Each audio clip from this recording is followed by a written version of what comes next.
Hey, welcome back. This is Derek Hugel with Wolf Industries, Inc. And today we're going to discuss and talk about the thought process behind Ogden District Cottages and future developments of cottage clusters. Look forward to talking in detail the behind the scenes thought process on how we went about doing this.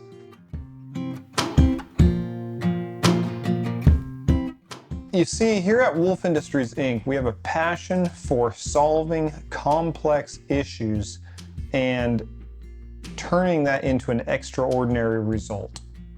How we do that is we know and understand how everything works from A to Z, and that allows us to reach those extraordinary results.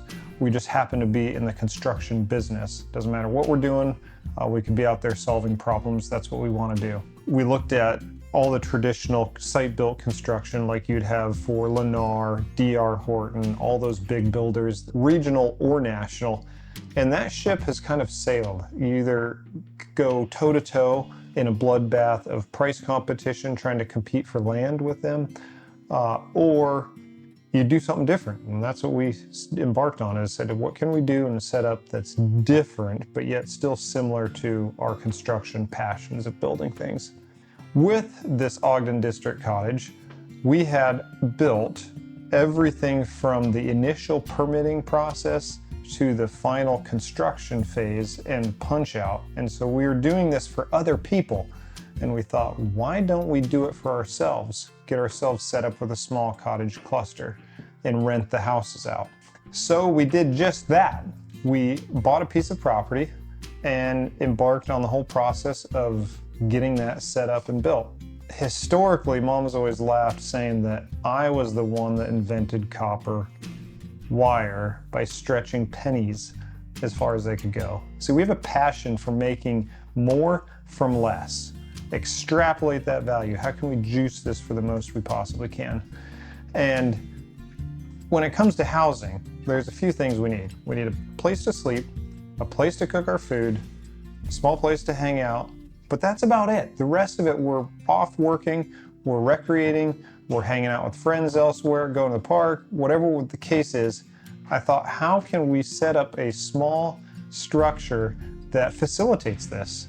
And so that's what we did. We got ourselves set up with a bunch of cottages around a common courtyard where everyone can share in that experience of community, but yet still have that individual place for themselves. When it comes to philosophy of design, there's a lot of people that have spent time passionately pursuing the new urbanism, they call it, and that is where you're taking the human scale and putting that back into our built environment. You've got people that are so focused on the automobile that it takes up the majority of our time and space. If you look back in history, we used to be town builders, where we would be building these town centers around walking distance. There were no cars, so everything had to be wagon wheeled around a central common courtyard. Well, once the automobile was introduced, that took that scale completely out of it, and everything is spread out so much more. So in the design thought process of this, we thought, let's keep the parking centralized. We're going to walk to each individual cottage. When we're walking to the cottage, we want to make sure that we're close proximity to the porches of other homes.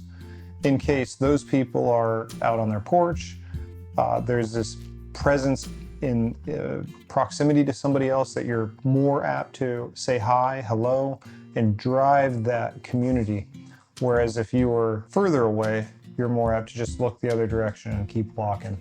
Implementing all of this design effort was a whole nother story, right? You're working with civil engineers that you're trying to get on the same page, and let's say the concrete guy who's shaping those sidewalks, they want to do it one way, and getting everybody to row in the same direction. It was a challenge to get people all bought into the same theory. And we did it. There was challenges with parking, right? Trash enclosures with the code requirements with the city of Vancouver. They have one requirement. Well, it doesn't fit into how we're wanting to do it, but trying to get all of those individual jurisdiction requirements in conjunction with our design preferences. It was a trial, and we accomplished that. With the Ogden Cottages, the bigger, kind of more broad function here is hopefully it acts as a transitional housing, right? Not in the sense of transitional for homeless, but more from somebody trying to get a start in life. They need a place to save some money, put some cash away, young families, and then they're ready to move on to their next property. We had that happen here at Wolf, where as an employee was saying, hey, I'm buying a house, but I need something to hold me over in between. This was a perfect opportunity for them, and it worked out great. Another option is, say it's an aging parent and they're winding down. They don't want the space of a 3-bedroom, 2-bath on a lot, and they're tired of maintaining the landscaping and all of the stuff that goes with that. This simplifies things greatly. So what I'm most proud about with the Ogden District Cottages is the learning that our team got in doing the whole project. From A to Z, it was a monumental task that was crammed into a short period of time, and they did a fantastic job. And we look forward to building a whole lot more of these communities. And, you know, if I was to call this whole project, kind of sum it up with 2 words, it'd be density with dignity. We've got housing density with dignity. You're not sharing walls. You're not sharing a ceiling or a floor with somebody else. You get your own space. Density with dignity is just what comes to mind.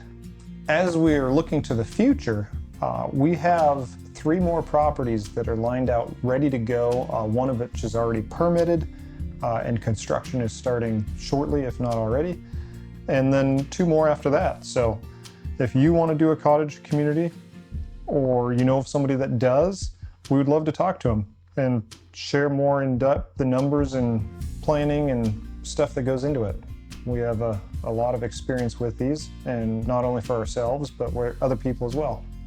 Hey, thanks for watching. And if you enjoyed this and have other questions that you want to know about behind the scenes or anything in general, feel free, put it in the comments and we will get to you. Thanks for watching, and we'll see you next time.